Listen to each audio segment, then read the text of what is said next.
I'm Eleanor, and I discover letters that time has sealed away, letters holding secrets that have waited decades, sometimes centuries, to be revealed.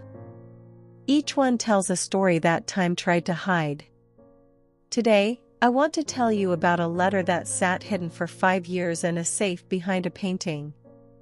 A letter that was never delivered, written by a man who died before he could destroy his family, or maybe save it. This is the story of Michael Harrison, a millionaire from Dallas, and the secret that consumed him for 15 years. It's about 2 daughters, 2 families, and one impossible choice that would change everything forever. It was 2015 when Emma Harrison, a 23-year-old law school graduate, was cleaning out her deceased father's office. Michael Harrison had been gone for 5 years, killed in a car accident that Dallas still talks about. But what Emma found behind that painting, well, it would reveal that her father had been living a double life that no one could have imagined.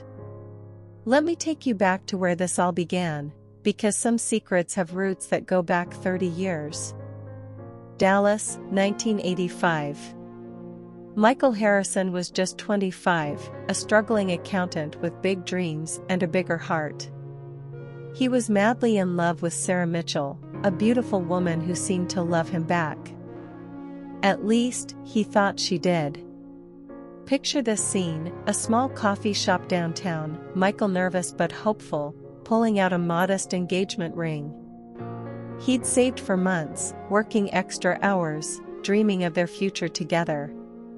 "Sarah," he said, "I know we've been together for 2 years, and I love you more than anything in this world. I want to spend my life with you." But Sarah's face, it turned cold as stone. "Michael, stop. Just stop," she said. And then came the words that would haunt him forever. "You thought what? That I'd marry a small-time accountant who can barely afford rent? Michael, I need security. Real security." She told him about Robert Whitman, a man who owned 3 banks, who had proposed just the day before. Michael's heart shattered right there in that coffee shop. "So that's it?" he whispered. 2 years means nothing?" Sarah stood up, looked down at this man who loved her more than life itself, and said, "It means I learned what I really want in life. And it's not this." She walked away without looking back. Michael sat alone, still holding that ring, whispering words that would drive him for the next 7 years. "I'll show you. Someday, I'll show you." Now I have to ask you, have you ever been rejected by someone you truly loved because of money or status? How did that change you? Let me know in the comments, because Michael's story is about to show us just how far rejection can drive a person. And show her he did. By 1992, Michael Harrison had built a real estate empire worth over $100 million. The scared, rejected young man had become one of Dallas's most successful businessmen. But success, as we often learn, doesn't heal old wounds. It was while settling his deceased mother's estate that Michael found something that would change everything, a letter with his name on it, written in handwriting he'd never forgotten. Sarah's handwriting. The letter was dated 1992, but he was finding it in 1995. 3 years too late. Let me read you what that letter said, because these words would set in motion a chain of events that would span decades. "Dear Michael, I know I have no right to write to you after what I did. My marriage to Robert was the biggest mistake of my life. He hurts me, Michael. Not just emotionally. I think about you every day, about what we could have had. I was so wrong. I was so stupid. If you can ever find it in your heart to forgive me. I'm in Seattle now. I left Robert, but I have nothing. I'm staying at the YWCA on Pine Street. I understand if you never want to see me again. I just needed you to know that you were right about love being more important than money. I learned that too late. With all my love and regret, Sarah. Imagine finding a letter like this from someone who broke your heart years ago. Would you ignore it? Would you try to help? What would you do? Because Michael's choice here is about to change 3 generations of lives forever. Can you imagine finding that letter 3 years after it was written? Michael's hand shook as he read it. Sarah had been in trouble, real trouble, and he never knew. But here's what makes this story even more complicated. By 1995, Michael wasn't the same lonely young man anymore. He was married to Jennifer, a wonderful woman who loved him deeply. They had a 6-month-old baby daughter named Emma. Michael had everything he'd ever dreamed of, except peace. Michael tried to push the letter aside, but guilt is a powerful thing. What if Sarah was still in trouble? What if she needed help? Against his better judgment, he wrote back to that YWCA address. When weeks passed with no response, Michael made a decision that would haunt him for the rest of his life. He told Jennifer he had business in Seattle. Then he boarded a plane to find the woman who had destroyed him, and whom he had never stopped loving. What Michael found at Seattle General Hospital broke his heart all over again. Sarah Mitchell, now 35, was lying in a charity ward, dying of breast cancer. Alone. Abandoned by the wealthy husband she'd chosen over love.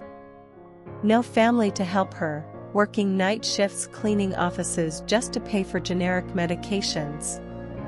When their eyes met in that hospital room, time stopped.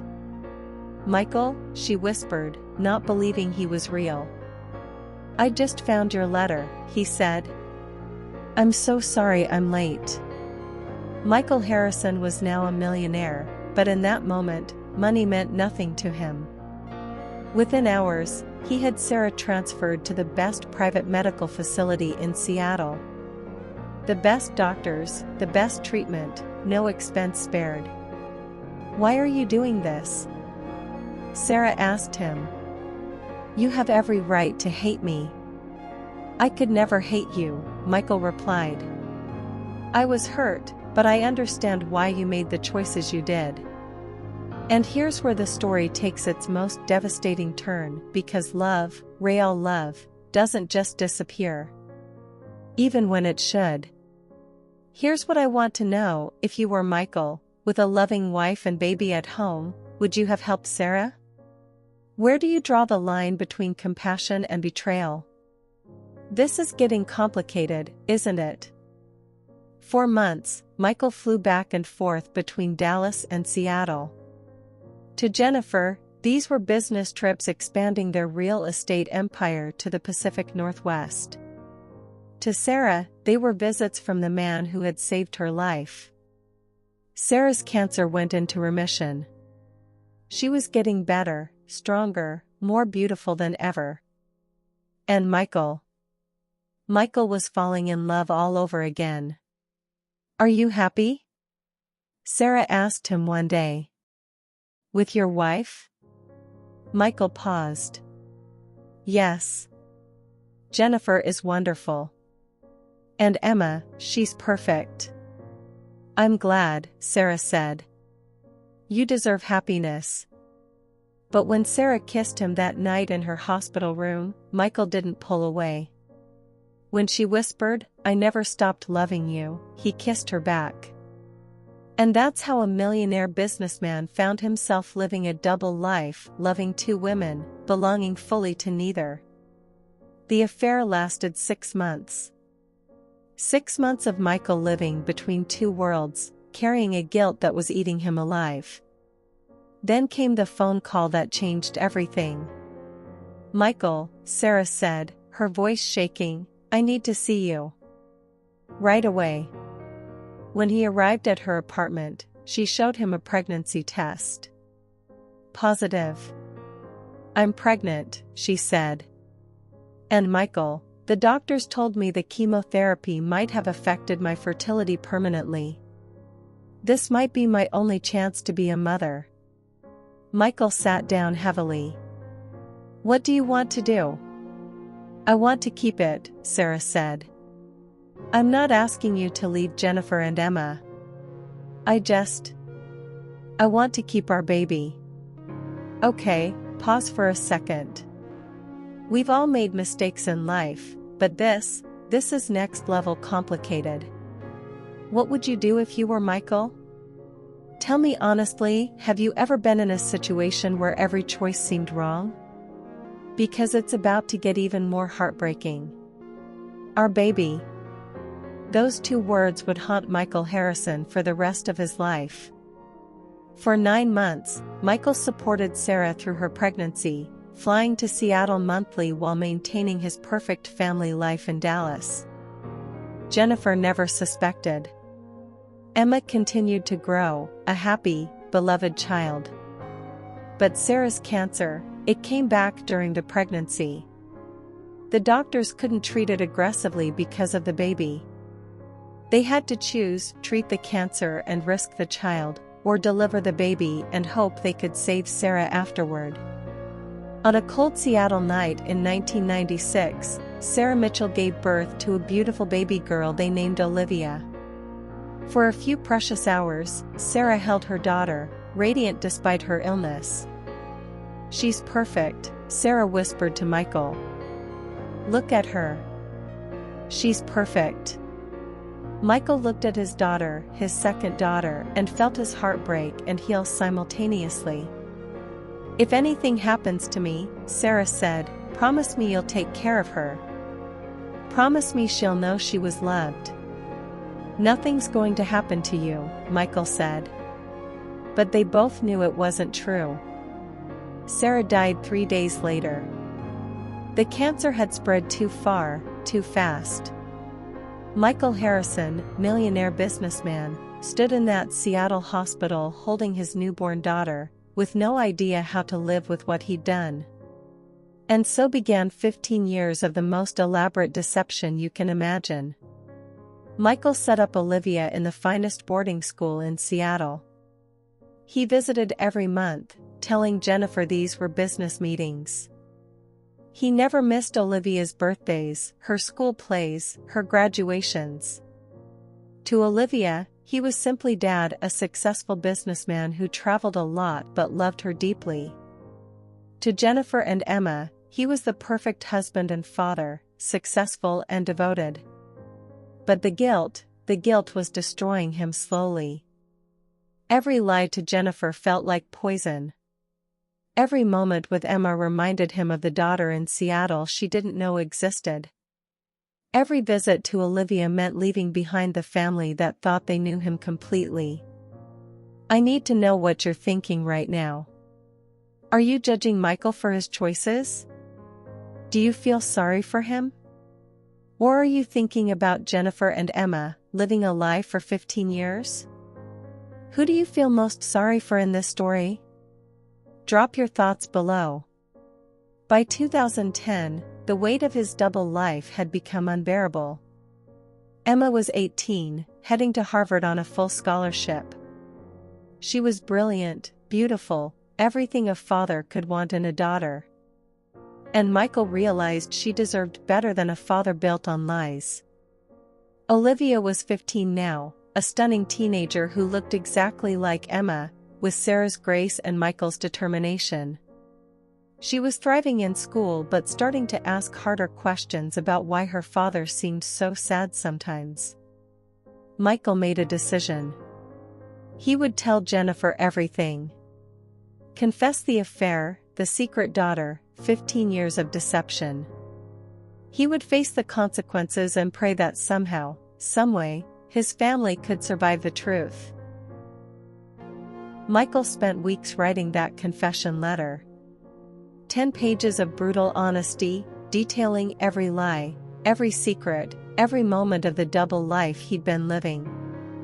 My dearest Jennifer, it began, there's something I need to tell you. Something I should have told you 15 years ago. Her name is Olivia Mitchell, and she is my daughter. He wrote about meeting Sarah again, about her cancer, about the affair that led to Olivia's birth. He wrote about Sarah's death and the impossible choice he'd made to care for their daughter in secret.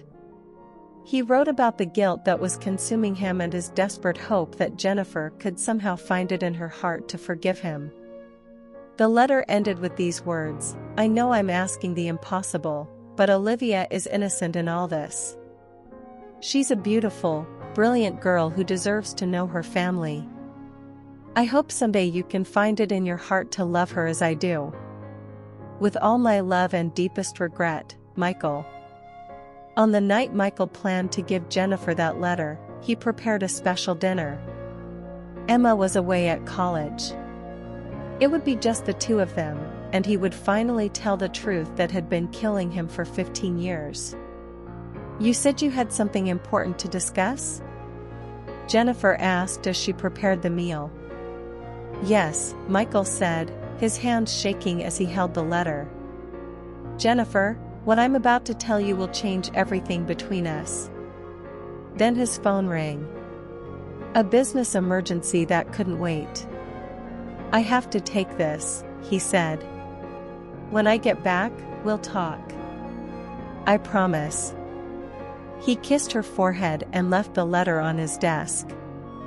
"There's something on my desk I need you to see when I get back." Those were the last words Michael Harrison ever spoke to his wife. Can you feel the tragedy coming? Sometimes life has the cruelest timing. Have you ever had a moment where you were about to do something important and fate intervened? Because what happens next will change everything. Interstate 35, Dallas. Rain-slicked roads and a truck driver who ran a red light. In an instant, Michael Harrison's Bentley flipped 3 times. The briefcase in his passenger seat exploded open, papers flying everywhere in the storm.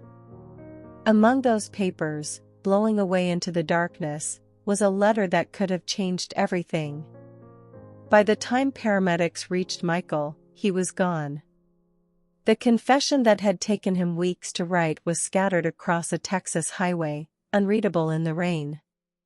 Jennifer Harrison became a widow that night, never knowing how close she'd come to learning the truth. Emma lost her father without ever knowing she had a sister.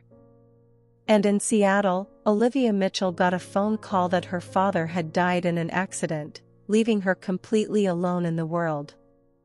For 5 years, the secret died with Michael. Jennifer eventually found peace as a widow. Emma graduated law school and built a successful career. And Olivia? Olivia struggled alone in Seattle, eventually developing the same breast cancer that had killed her mother. But secrets, I've learned, have a way of surfacing when we least expect them. And sometimes, the truth emerges not from the living, but from what the dead leave behind. 2015, Emma Harrison, now 23, was finally ready to sell her father's office building. 5 years had passed, and it was time to let go. As she cleaned out his private office, she noticed something odd, a painting hanging slightly crooked behind his desk. When she straightened it, she felt something behind the frame. A hidden safe, built into the wall. Inside that safe, Emma found financial documents, business papers, and something that made no sense at all: photographs of a young girl she'd never seen before. A girl who looked remarkably like Emma herself. And then she found the letters. Dozens of them, dating back decades. Letters from someone named Sarah Mitchell. Letters that would shatter everything Emma thought she knew about her perfect family. Emma's hand shook as she read Sarah's original letter from 1992, the one that had started everything. But it was the thick envelope at the bottom of the safe that changed her life forever. Her father's confession letter. The one he'd written but never delivered. 10 pages of devastating truth that had been waiting in that safe for 5 years. My dearest Jennifer, Emma read aloud in the empty office. There's something I need to tell you. Something I should have told you 15 years ago. Her name is Olivia Mitchell, and she is my daughter. As Emma read those 10 pages, her entire world crumbled and rebuilt itself. Her father, the man she'd idolized, had lived a double life. She had a sister, a half-sister she'd never known existed. Put yourself in Emma's shoes for a moment. You just discovered your perfect father had a secret family for 15 years. How would you feel? Angry? Betrayed? Heartbroken? And here comes the impossible question, what would you do with this information? Emma researched everything. Bank records showing payments to Seattle schools. Property records for apartments her father had maintained. Medical bills he'd paid. And then she found a recent newspaper article that broke her heart. Local girl battles rare cancer, fundraiser needed for treatment. The article showed Olivia Mitchell, 20 years old, fighting the same hereditary breast cancer that had killed her mother. With no known family and limited insurance, she was facing this battle completely alone. Emma stared at Olivia's photo and saw her father's eyes, her own nose, the same stubborn chin that had defined the Harrison family for generations. This wasn't just some stranger. This was her sister, and she was dying. Now Emma faced an impossible choice.